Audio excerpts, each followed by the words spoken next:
सबको लगता है कि पाकिस्तान ने अमेरिका और ईरान के बीच में युद्ध विराम करवाने के लिए अपनी राजधानी में बुलाया था, लेकिन दोस्तों इससे लगभग पाकिस्तान को 200 करोड़ रुपए का झटका लगा है। आखिर यह पूरा मामला क्या था? क्यों आखिर पाकिस्तान को इतना बड़ा झटका लगा है और इसे लेकर डोनाल्ड ट्रंप ने क्या बहुत बड़ा बयान दिया है? इसके अलावा क्या प्रतिक्रिया पाकिस्तान के प्रधानमंत्री शहबाज शरीफ की रही है? आइए दोस्तों एक एक करके समझने की कोशिश करते हैं और समझते हैं कि आखिर पाकिस्तान को इतने बड़े झटके क्यों लगे हैं। दोस्तों जैसा कि आप सभी को पता होगा कि जिस प्रकार से मिडिल ईस्ट में तनाव देखने को मिला था, तो इसी वजह से जो है पेट्रोल संकट जो है पाकिस्तान में भी देखने को मिला था और वहां पर डीजल और पेट्रोल के दाम में लगभग 350 तक की जो वृद्धि देखने को मिली थी। और यही वजह थी कि पाकिस्तान की एक मजबूरी बनता जा रहा था कि जिस प्रकार से खाड़ी देशों में तनाव बढ़ता जा रहा है, इस युद्ध को रुकवाया जाए, नहीं तो पाकिस्तान की हालत और ज्यादा गंभीर हो सकती है।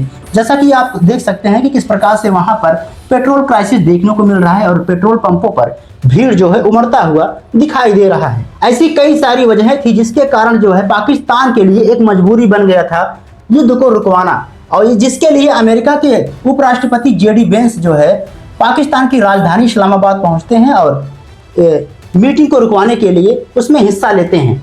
और इसमें जो है ईरान का प्रतिनिधि मंडल भी भाग लेता है।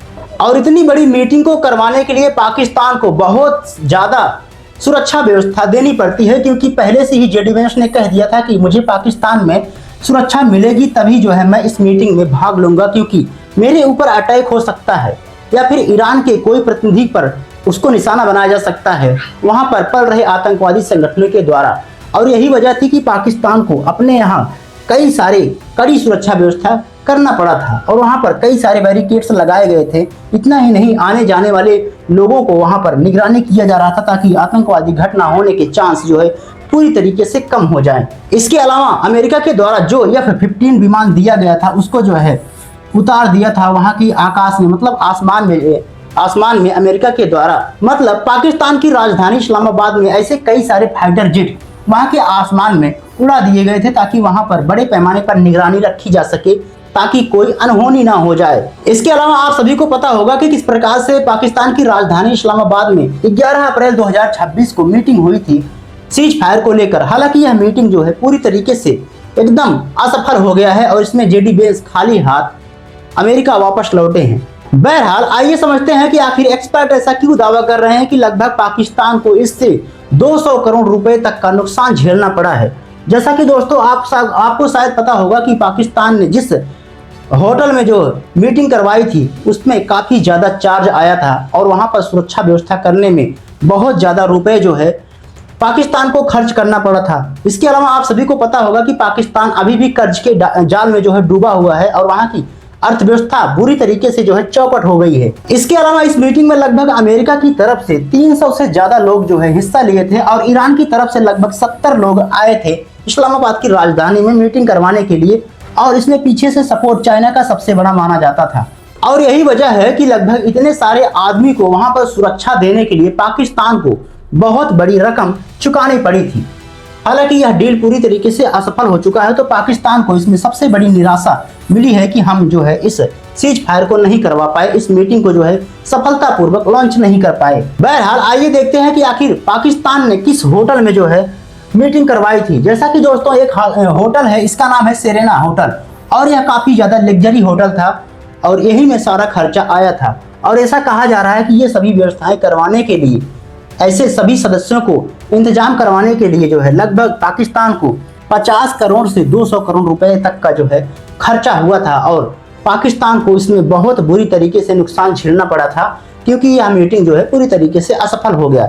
शायद यह मीटिंग जो है अगर सफल होता तो इसमें शायद पाकिस्तान को कुछ मुनाफा हो सकता था, क्योंकि पेट्रोल क्राइसिस पूरी तरीके से खत्म हो सकता था, खासकर मिडिल ईस्ट वाले इलाके में।